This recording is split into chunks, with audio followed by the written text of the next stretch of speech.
Welcome to the Richard Sherman podcast. Make sure you like and subscribe to the Volumes YouTube channel to get more content. We coming at you 2 times a week. Subscribe now. Welcome back to the Richard Sherman podcast. We're back again on this wonderful Tuesday morning. Mitchell, what's up? Richard, last night was an interesting night. I think we had some clarity about the parity in the NFL. I personally think we need to start a little bit with these two teams that just separated themselves, the Buffalo Bills and the Philadelphia Eagles. Your thoughts on both teams and the display that they showed last night? Well, it was the Buffalo Bills having, 10 days off and then coming back and doing exactly what they've been doing. I mean, come on, Diggs is being Diggs.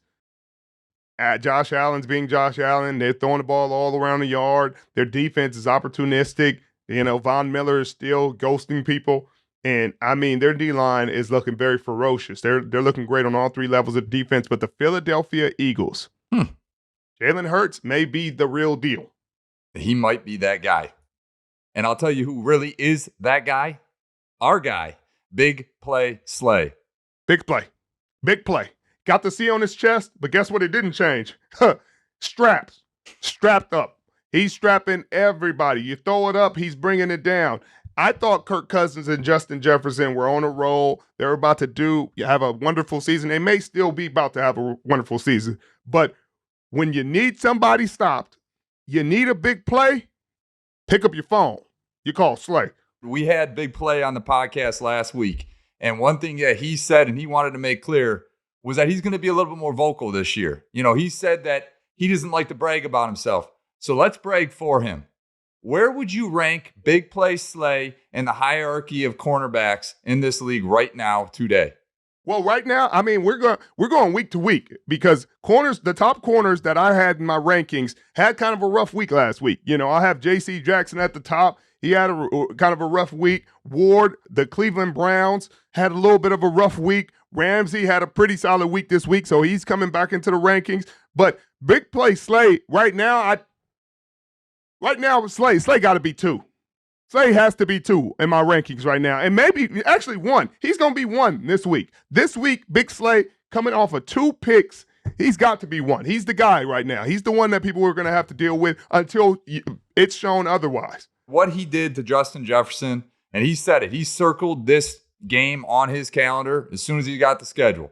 What he did to one of the best receivers in the game creates no doubt that Big Play is certainly a top 3 corner in this league. And that's what I think is going to separate the Eagles when it comes down to it. Their offense looks pretty darn explosive, but they've got those outside cornerbacks in Bradbury and Big Play. It's going to make it very, very difficult to deal with down the stretch. It's going to be super difficult. And when corners get over 30, they just automatically assume they're not going to be good anymore. Don't put Slay in that category. He a country boy. He built different.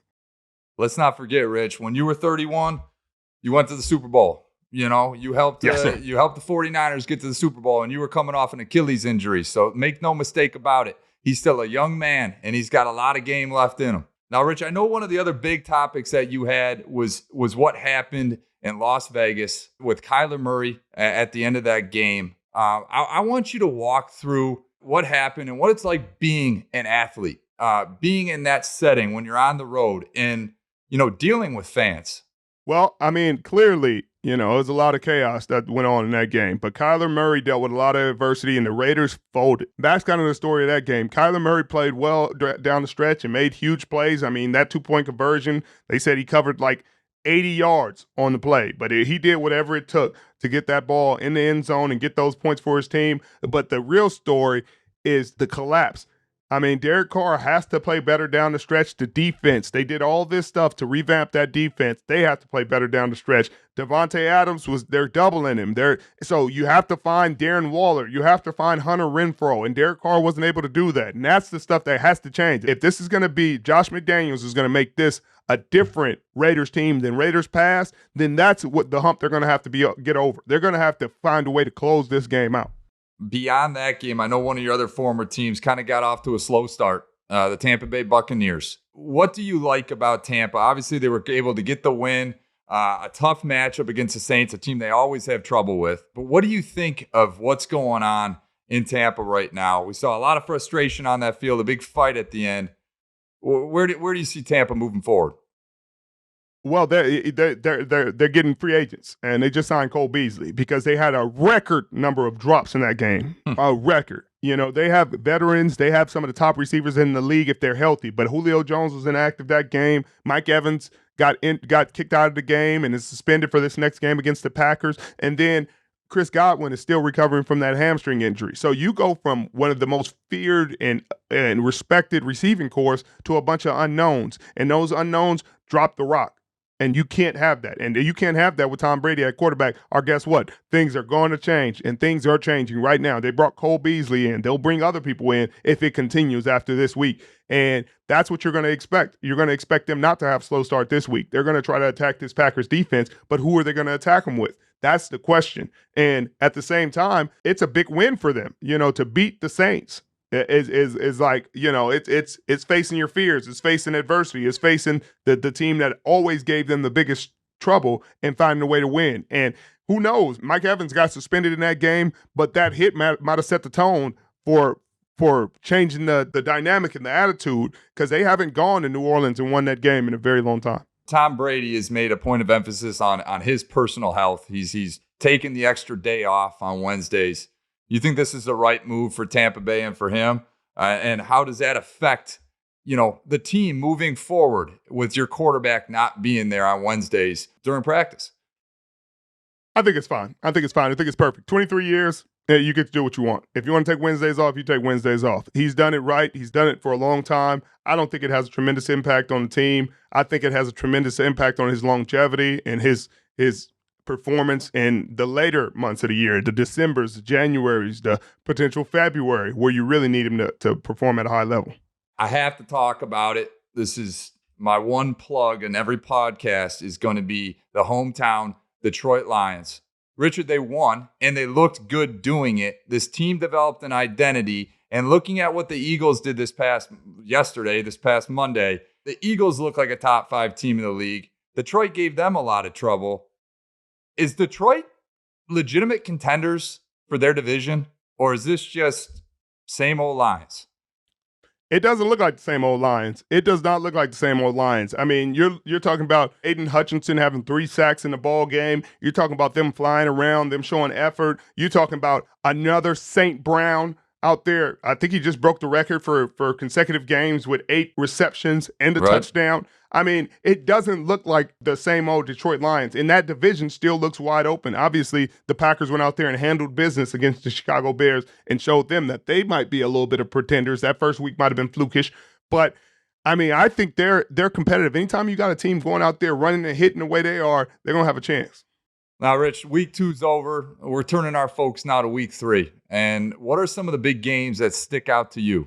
The big games, obviously, that AFC East is different than what we thought it was going to be. And the difference being the Miami Dolphins, Tua. My goodness, if he plays like he did in that fourth quarter the rest of the year, that division is going to be up for grabs. But they are playing the number 1 team consensus, I think, in the National Football League, in the Buffalo Bills. I can't wait to see how that game plays out. Another game I'm looking forward to see is the 49ers versus the Denver Broncos. That's going to be a big game for both teams. The Broncos need the game. They've been struggling early on. That'd be a big game to kind of renew faith in Nathaniel Hackett and that team. And it's a huge game for the 49ers. Jimmy G is back at the helm. How is he going to react? He's the starter. He's the guy. There's no more speculation. There's nothing else to speculate at this point. There will be, the rest of the season, nothing else to speculate. Jimmy G's the quarterback. And so how will he perform in this next game against the Denver defense that can be really good? And at the last game, I think that's going to be interesting is the Bucs-Packers. The Bucs-Packers game, I mean, Tom Brady against Aaron Rodgers. I mean, 2 Hall of Famers, 2 of the best to ever play the position. Anytime you get to see those guys share the field, it's going to be cameras, it's going to be fireworks, it's going to be a sight to see, and I want to be there. Well, Richard, it's this part of the show. Every Tuesday, I told you I'm going to ask you the same set of questions. We're going to start with your power rankings. The top 5 teams, according to Richard Sherman, in the NFL right now are? The Buffalo Bills, the Tampa Bay Buccaneers, the Kansas City Chiefs, the Miami Dolphins, the San Francisco 49ers. People are going to want those Eagles in, but I need to keep seeing it. Jalen Hurts is the real deal, but I need to keep seeing it. I would like to see the Eagles in there. I like the love for the Dolphins. I think it's a little biased on the Niners still, but God bless you with that. We'll see how this evolves next week. Richard, okay, now we're going to go offensive MVP. Who's your offensive MVP right now? I mean, he has done nothing to change it. Josh Allen is still the guy who should walk away with the trophy. My preseason pick was Justin Herbert, and he's got a cracked rib right now. That'll kind of be tough on him. Well, that's why we do this every week. And then defensive MVP. Defensive MVP has not changed for me. Nicholas John Bosa is still my defensive MVP. Big Play Slay has put his hat in the ring. If he can play like that week in and week out, but right now, the pass rushers are, sacks are more consistent and easier to come by than picks. If Big Play Slay can get 2 a week, come on now, the conversation is null and void. And then a couple players that need to step it up. The guys that disappointed you this week. The guys that disappointed this week. That's an interesting question. Well, I think the people that disappointed me, OC Shane Waldron with the Seattle Seahawks, he didn't take enough shots to DK Metcalf. He showed in the game that he can make big plays, that if you just give him a shot at it, he'd make a play, and he didn't get more opportunities down the field, and that was disappointing. Kirk Cousins.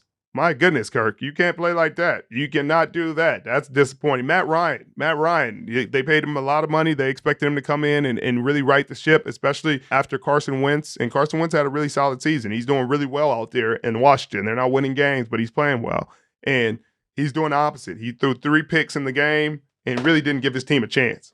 Richard, the one other that I'll throw out there is the Chargers defense. I thought specifically that they had some plays, dropped interceptions, missed plays that were huge momentum-changing plays where the Chiefs took advantage on them immediately. And in order for the Chargers to be able to compete in that division and upend the Chiefs and knock them off that pedestal, they're going to have to capitalize on those plays because, frankly, Rich, I thought they should have won that game 4 times over. So put that on my list of disappointing players. Chargers D's got to step it up, specifically in the secondary. Too many dropped interceptions and big-time momentum-changing plays that Mahomes and the Chiefs took advantage of.